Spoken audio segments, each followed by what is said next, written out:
Alright, for our first critical thought, now that I'm back and hopefully the week from hell is over, we're going to talk about numbers, and more specifically, the power of numbers and how it impacts scale and balancing when it comes to video games. Now, every video game ever made and ever will be made uses numbers on the back end and to show or explain to the player as well, whether it is covertly, such as in action-based games, where even though there are numbers affecting the character, you don't really see or get any kind of representation of that, such as the number of whip smacks it takes to kill an enemy in Castlevania, Mario's jump height or running speed, stuff like that, while overtly would be pick any RPG ever made. And the beauty about numbers and abstraction is that you can abstract anything. And that's the whole point of being able to take something that is either not easily explained or quantify and give it some kind of representation for the player to comprehend. I've seen games abstract insanity, hunger, how annoyed the person is because the waiter hasn't shown up yet, and many more. And I'm sure for you folks watching, can you think of the weirdest abstracted value that you've seen a game try to represent? Now, as we talked about before, when it comes to progression, numerical or scale-based progression is very powerful to keep someone invested.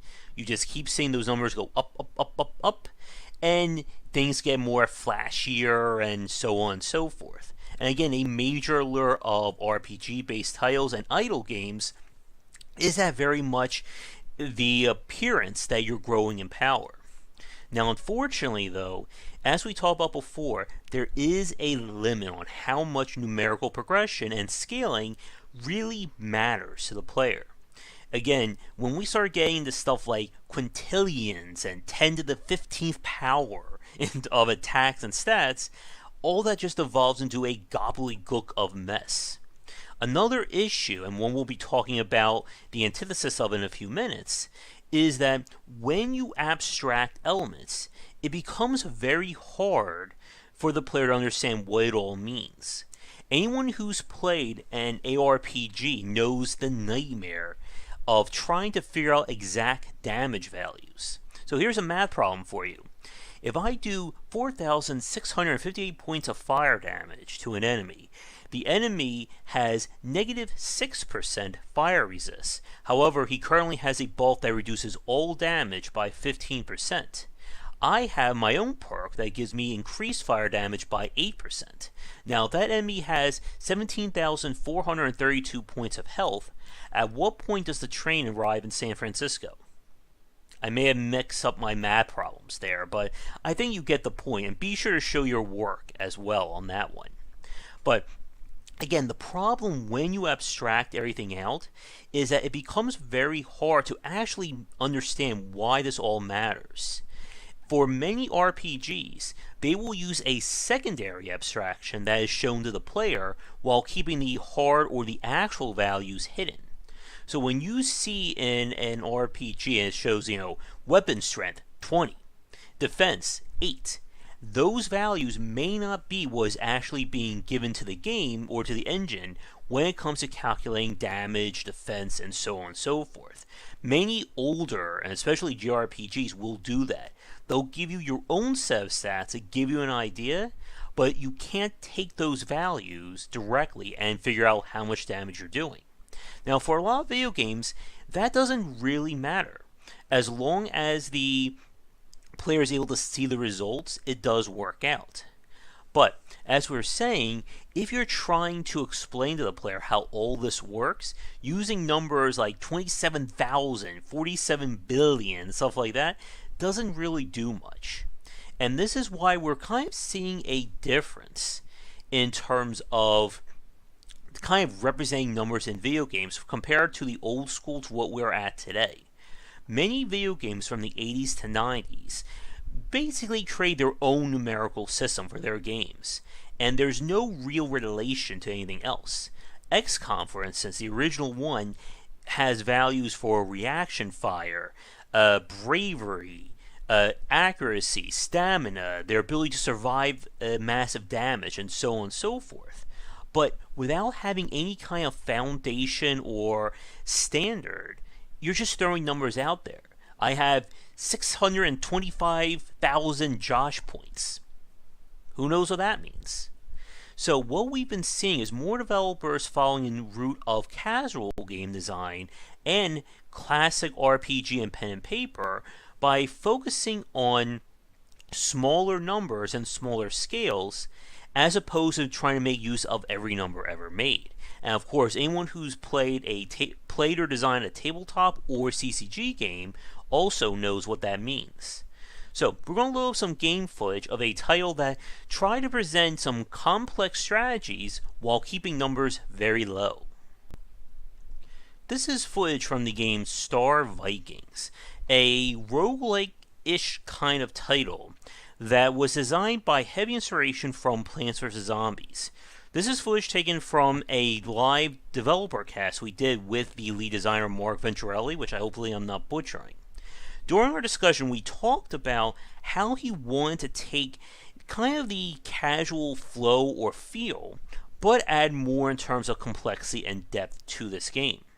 And one of the things that he did was focus on small values. Characters have like 4 or 5 points of health. You're not going to be seeing stuff like an enemy having 65.35 damage or 27.2 accuracy. Everything is kept to whole numbers, values are kept very small. And how this plays out is that it removes a lot of the complexity of playing a game like this in favor of just letting the player focus on the tactical side of things. And as I was saying in the last section, this is a major part of what we see in tabletop and CCG design, where you focus on small values to make it easier for the player to comprehend, and it also allows you to make it easier to do more with understanding why these rules work. You're not going to need a calculator or a protractor or anything like that to play a game like this, or a game like Hearthstone or Gwent. Now, another advantage of focusing on smaller numbers and scale is that it kind of forces you to think more concretely about how things work. When you're dealing with a fixed scale, like let's say you're only going to be using numbers 1 through 8, it means that when you're trying to define balance, you cannot do things like just give something more power. If I can only have a max strength of 8, and I have 400 to 600 options or cards to balance, well, I can't just make 200 cards all have level 8 damage and call it a day.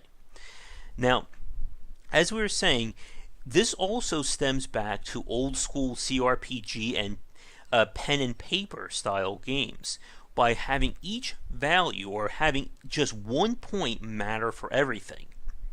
And that's a very big deal.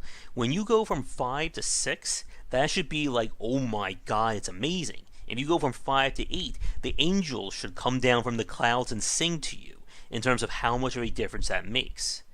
Now, with that said though, not every game and every design can get things down to one value.